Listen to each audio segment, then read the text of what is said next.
Halo, Assalamualaikum warahmatullahi wabarakatuh. Perkenalkan, nama saya Hafiz Maulana, bisa dipanggil Apis, dan dengan NIM 140 162 4032 dari Prodi Pendidikan Pancasila dan Kewarganegaraan, atau bisa disebut juga PPKN. Dan saya akan membagi pengalaman belajar saya terkait dengan teori pembelajaran, yaitu ada behaviorisme, kognitif, dan juga konstruktivisme.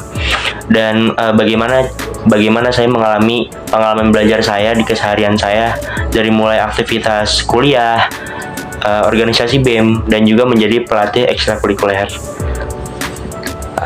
Langsung saja lanjut ke pembahasan. Oke, saya akan menyambungkan dengan teori yang pertama, yaitu teori behaviorisme, yang dimana menurut teori behaviorisme ini, belajar terjadi karena adanya hubungan antara stimulus dan juga respon, yang kemudian diperkuat dengan penguatan positif dan juga penguatan negatif. Dalam pengalaman saya, stimulusnya itu muncul dari tekanan kegiatan yang sangat padat dan tanggung jawab yang sangat besar, menjadi seorang pelatih dan juga menjadi anggota BEM PPKN gitu. Dan respon saya itu adalah berusaha untuk menyesuaikan diri saya dengan membuat jadwal dan sistem manajemen waktu yang lebih baik, seefisien mungkin, agar saya juga bisa mengatur waktu dengan baik. Nah gitu. Dan penguatannya, saya mendapatkan penguatan positif ketika mulai bisa menjalankan semua peran saya di setiap aktivitas dengan baik gitu. Dan juga ketika dosen memberikan apresiasi, teman-teman BEM menghargai kontribusi saya di organisasi, dan juga anak-anak paskibra yang menunjukkan bagaimana semangat mereka latihan, dan juga bagaimana mereka menghargai saya gitu di dalam lapangan. Dan sebaliknya, saya juga pernah mendapatkan penguatan negatif. Jadi ketika saya tidak disiplin, terlambat, tidak tepat waktu datang ke rapat misalnya, ketika saya telat datang untuk latihan, seperti itu. Jadi emang ada juga penguatan negatifnya yang saya alami. Dan dari sisi behaviorisme ini, saya belajar bahwa melalui proses atau pengulangan perilaku saya yang efektif, dan menerima konsekuensi langsung dari setiap tindakan saya gitu. Jadi apa yang saya lakukan, ya saya akan menerima apa yang saya jalankan gitu. Ada konsekuensi di balik setiap perilaku yang saya jalankan. Itu yang bisa saya lihat dari sisi behaviorisme. Jadi reward dan punishment itu secara tidak langsung membentuk kebiasaan baru dalam diri saya untuk menjadi lebih baik. Oke, yang teori selanjutnya adalah teori kognitif, atau bisa disebut juga teori ini memandang belajar sebagai proses berpikir tentang bagaimana seseorang memproses, memahami, dan juga menyusun informasi gitu. Dalam sisi ini saya mulai menggunakan strategi berpikir yang lebih terarah gitu.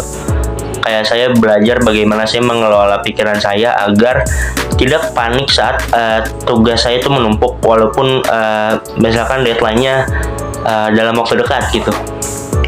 Dan saya juga membagi pekerjaan besar menjadi langkah-langkah kecil. Jadi ketika ada suatu tugas yang besar, saya akan menjalankan dari yang kecil-kecil dulu. Jadi saya menjalankan dari yang memang paling mudah dulu. Ketika yang kecil-kecil sudah selesai, maka yang besar itu akan jadi kecil juga, karena saya mengerjakannya step by step gitu. Dan juga setiap minggu saya suka melakukan refleksi kecil kepada diri saya sendiri untuk mengevaluasi kegiatan yang mana saja yang berjalan baik, dan juga yang mana saja yang perlu saya perbaiki di tiap aktivitas yang saya jalankan gitu. Dan di sisi ini, proses berpikir ini membuat saya membantu memahami pola saya sendiri. Kayak kapan saya paling produktif, kapan saya perlu istirahat, dan bagaimana cara terbaik atau waktu terbaik untuk saya belajar setiap harinya. Dan dengan memahami hal-hal kayak itu, saya bisa menyusun strategi belajar saya dengan lebih baik, dan juga bekerja dengan lebih efisien gitu.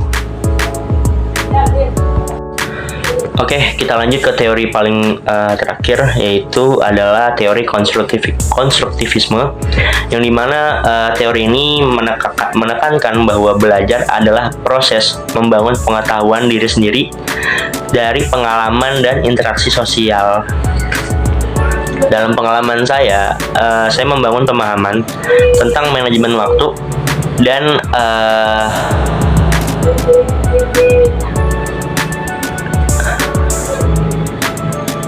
dalam pengalaman saya membangun pemahaman tentang manajemen waktu melalui pengalaman langsung saya dan juga refleksi pribadi saya yang saya bilang tadi tiap minggu itu. Dan saya juga orang yang belajar dari kesalahan, dari keterlambatan, dari rasa kalah, rasa lelah, dan dari situasi ketika saya harus memilih antara dua tanggung jawab sekaligus gitu. Dan saya juga belajar melalui diskusi dengan teman-teman sebaya saya, dengan orang tua saya, dengan guru-guru saya, bagaimana saya bisa menghadapi masalah ini. Siapa tahu mereka mempunyai masalah yang serupa, dan saling berbagi satu sama lain, dan agar saya itu tidak kelelahan dan tidak kehilangan motivasi untuk menjalankan 3 aktivitas ini. Dan selain itu juga saya membangun pengetahuan baru saat berinteraksi dengan siswa-siswa di SD, di Paskibra, dan saya juga belajar bagaimana cara mengatur jadwal latihan yang baik. Dan juga saya membagi tanggung jawab saya di tiap-tiap aktivitas, dan saya juga menanamkan untuk sebisa mungkin saya disiplin di semua aktivitas saya. Dan juga saya menyadari bahwa saat saya melatih, sebenarnya saya juga sedang belajar juga gitu. Jadi ketika saya sedang memberikan materi tentang gerakan Paskibra kepada anak-anak saya juga sedang belajar bagaimana cara menyampaikan dengan baik ke anak-anak saya gitu, ke anak-anak siswa Paskibra gitu. Dan melalui proses inilah saya membangun pemahaman saya yang lebih dalam tentang arti tanggung jawab dan juga disiplin. Dari ketiga teori tersebut, dari behaviorisme, kognitivisme, dan juga konstruktivisme, saya merasa teori konstruktivisme sih yang paling menggambarkan tentang saya gitu. Karena saya tidak hanya belajar dari apa yang saya baca atau dengar, tapi benar-benar dari pengalaman nyata dan juga refleksi diri saya setiap minggunya. Dan saya membangun pengetahuan sendiri tentang bagaimana mengatur waktu, menjaga keseimbangan di hidup saya, dan juga menjadi pribadi yang lebih disiplin setiap harinya. Dan juga pengalaman ini mengajarkan saya bahwa belajar tidak selalu di ruangan kelas. Belajar itu sangat bebas, di mana saja tuh bisa. Belajar tuh nggak harus di kelas, karena ya semuanya adalah pembelajaran gitu. Ketika saya membuat video ini juga pembelajaran bagi saya untuk berbicara dengan baik di depan kamera. Dan juga belajar itu bisa terjadi karena kesibukan saya, tantangan saya, bahkan dari kelelahan saya sendiri, asalkan kita mau merefleksikan ke diri kita sendiri lagi. Dan pada akhirnya saya menyadari bahwa kemampuan mengatur waktu adalah bentuk nyata dari tanggung jawab saya, kedisiplinan saya, dan juga ketantangan diri saya, dan juga kematangan diri saya sebagai seorang mahasiswa. Terima kasih karena telah menonton video ini. Semoga mengerti apa yang saya maksud. Terima kasih banyak. Wassalamualaikum warahmatullahi wabarakatuh.